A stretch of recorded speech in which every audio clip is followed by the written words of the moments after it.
너 우리 경기도의 경기라는 이름이 내년이면 무려 1000년이 되는 거 알아? 1000년? 1000년이라고 하니 왠지 환상 속의 도시 같다. 1000년의 해를 맞이해서 경기도에서는 투어를 다니며 우리 도민들의 의견을 모으고 있대. 모아서 뭐하게? 우리의 의견을 모아 정책이 되게 한다는 거지. 단순히 1000년이 된 환상 속의 도시가 아니야. 우리의 상상이 현실로 구현되는 곳이야. 대한민국의 심장 경기도. 고려시대부터 불린 경기라는 이름은 어느새 1000년이 되었습니다.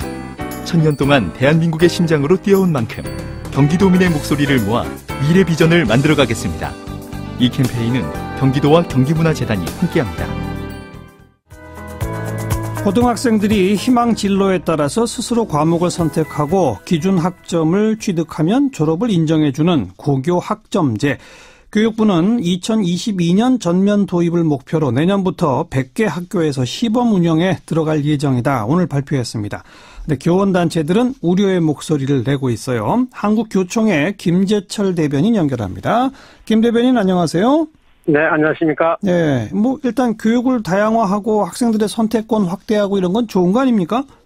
네, 그렇습니다. 이제 기본적으로 이제 지금까지는 좀 과도한 수업 내지는 좀 대입에 좀 매몰된 그런 감이 있지 않습니까? 예. 예, 그래서 이제 앞으로 기본적으로는 그렇죠. 우리가 자기가 배운 과목을 그대로 이제 평가를 받고 또 그걸 가지고 대학교 내지는 또 여러 가지 그 진학으로 이어지는 게 제일 좋은 모습이기 때문에요. 예. 저희는 기본적으로 좀 찬성을 합니다. 기본 방향에 찬성이다.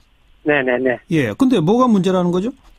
근데 이제 아시겠지만 이게 고교 학점제라는 건 우리가 간단하게 기본적으로 좀 고민해 보면 대학교에 우리가 입학하면은 여러 가지 과목을 개설해 놓고 아이가 이제 자기가 원하는 과목을 신청을 해서 수업을 듣는 그런 식이지 않습니까? 그렇죠. 그러려면은 아무래도 반찬이 많아야 되겠죠. 쉽게 말하면. 네. 그래서 과목을 일단 기본적으로 지금보다 대폭적으로 많이 좀 개설을 하고 다양화할 필요가 반드시 있고요. 예. 또 한 가지는 뭐냐면 그 과목을 개설을 함에도 불구하고 그 과목을 가르칠 수 있는 선생님이 또 반드시 필요하겠죠. 당연하죠.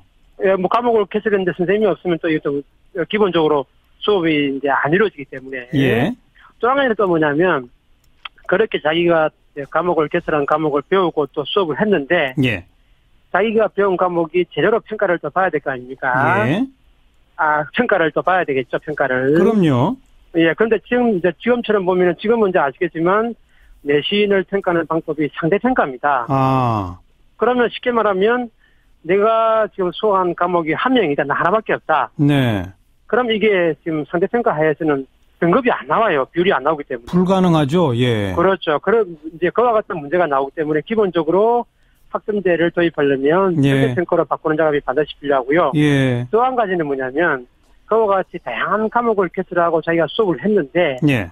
자기가 그에 따라서 평가를 또 받았단 말이에요. 예. 그러면 자기가 이제 기본적으로 평가를 받았단 말이에요. 예. 그러면 그 평가를 받은 성적이나 내신 방법을 가지고 대학교에 자기가 원하는 대학교에 입학할 수 있는 시스템이 돼야 되겠죠. 예를 들면 지금처럼 주요 과목 위주 내지는 좀 그리고 또 기본적으로 수능에 들어가는 과목. 알겠습니다. 예. 그런 쪽으로 돼버리면 이제 자기가 원하는 과목을 개설하기 힘들어지겠죠, 아무래도. 그러니까 이건 대입제도의 변화도 반드시 동반돼야 된다 이런 말씀이시잖아요. 그렇습니다.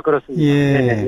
그러니까 지금 표현해 주신 과목을 다양하게 개설하고 교사들의 전문성을 제고하고 그 과목을 들은 평가를 절대평가 제도로 하고 그걸 근거로 대학에 갈 수 있도록 하는 이런 준비가 필요하다 이 말씀이죠?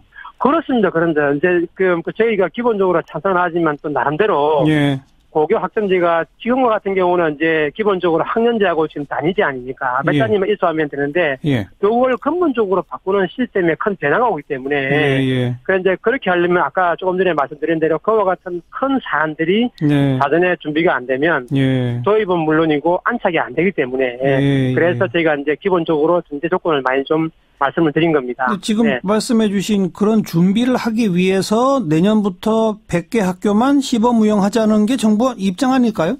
네, 이제 우선에 아무래도 이제 일반 학교에 바로 도입하기가 어렵기 때문에요. 그래서 기본적으로 연구학교 내지는 선도학교를 지정해가지고 실질적으로 한번 제도를 도입해 보면 어떤 문제점이 나오는지 또 그 이후에 일반 학교에 확대하기 위해서는 뭐가 필요한지가 나름대로 이제 강구가 되겠죠. 그렇죠. 예, 그렇습니다. 그러니까 시범 운영에는 찬성하시는 거죠, 교총은? 예, 뭐, 이제, 저희는 오히려 일반 학교 바로 시행하는 거는 기본적으로 또 지금 할 수도 없을 뿐만 아니라. 못하죠. 또, 예, 조금처럼 그와 같이 하려면 아무래도 여러 가지 조건들이 많이 필요하기 때문에. 예. 기본적으로 좀 시험 학교는 필요하다, 이렇게 봅니다. 예. 네. 그러니까 교총은 한마디로 방향에 동의, 그러나 충분한 네. 준비를 하고 천천히 갑시다, 이건가요? 그렇습니다. 왜냐면, 그래서 이제 이게 뭐냐면 아마 제가 볼 때는 이제 정부에서는 2022년도가 되면 네. 전면적으로 도입을 하겠다 이렇게 말씀을 주셨는데요. 예. 제가 볼 때는 오히려 조금 전에 말씀을 드렸지만 근본적으로 교육을 바꾸는 대작업이기 때문에 예. 오히려 이 정부가 공약을 했다 그래서 무조건 이 정부 내에 도입을 하고 나름대로 성과를 도출하는 데만 좀 약간 몰두할 게 아니고 아하. 최소한 충분하게 준비를 해서 이 정부의 설사 도입이 어렵더라도 예. 제가 볼 때는 준비를 보다 정교하게 해서 나중에 도입했을 때 혼란이 없도록 하는 게 제가 볼 때는 더 중요하다. 예, 이렇게 저는 좀 생각합니다. 2022년 네. 전면 시행을 딱 못 박지 말아라 이 말씀이군요. 그렇습니다. 네네.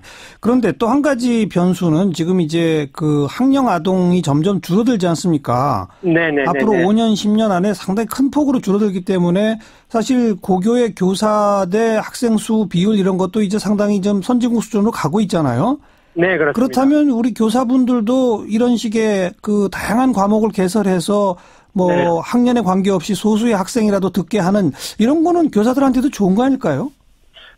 기본적으로 이제 그 학점제 제도가 기본적으로 갖는 여러 가지 좋은 점이 많기 때문에 예. 제가 볼 때는 학점제를 도입하려면 방금 말씀드린 대로 교과목 내지는 교사 수급도 필요하지만 예. 사전에 예비교원을 양성하는 그 단계부터 그와 같은 걸 고려해가지고 교사를 양성하는 것이 반드시 필요합니다. 왜냐하면 그 기본적으로 우리나라는 지금 이제 그 목적형 기본적으로 그 사범대학이기 때문에 그 교대나 사범대학교 외에 다른 대학교에서 교사를 좀 들어오기 힘들어요. 그렇죠. 그렇다면 뭐냐면 예비교사들이 양성하는 그 단계부터 고교 학점제를 염두에 두고 어느 정도 그 과목에 개설이 많이 되고 있는 또는 수요가 많은 그런 과목들 위주로는 최소한 미리 준비하는 게 필요하다 그렇게 보여집니다. 교원 양성 체계도 또한 개혁이 동시에 필요하다. 그렇습니다. 그리고 그렇습니다. 대학 입시 제도도 개혁이 필요하고 정말 큰 작업이네요. 이거는요 아마 제가 볼 때는 지금 사실은 이제 기본적인 물리적인 그와 같은 조건들은 제가 볼 때는 정부가 어느 정도 집중을 하고 또 하면 되는데 아마 아이들이 가장 관심이 많은 분야는 뭐냐면 자기가 배운 과목을 가지고 대학교에 과연 갈 수가 있느냐 이 문제거든요. 그렇겠죠. 왜냐하면 제가 이제 배우지만은 또 설사 과목이 개설 안 되면 안 배우면 그만이에요. 근데 문제는 뭐냐면 그렇더라도 자기가 배운 과목이 대학교에 어떻게 반영이 되고 또 내가 배운 과목이 어떻게 평가를 받고 하는 부분이 제가 볼 때는 더 또 큰 문제가 될 수 있다 이렇게 봅니다. 그렇죠. 네. 그리고 규모가 작은 그 농어촌 고등학교들이 있지 않습니까? 그렇습니다. 그런 데들은 다양한 과목을 개설하고 싶어도 어렵지 않을까요? 예, 그런 데는 이제 기본적으로 그 교사 수급도 어렵고요.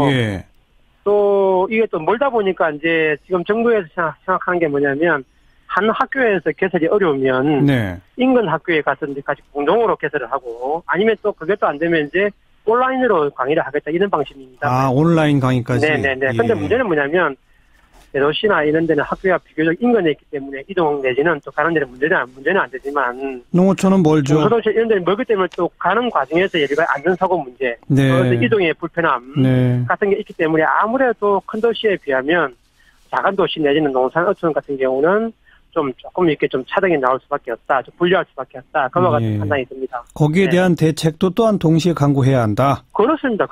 이게 한두 가지가 아니에요. 굉장히 알겠습니다. 이게 좀 많습니다. 네. 뭐 교총도 일단 방향에는 동의하시니까 이걸 그 가능한 한 좀 조기에 이 정착시킬 수 있도록 적극 협조하실 거죠? 그렇습니다. 정부랑 반대해서 뭐 이런 건 아닌 거죠?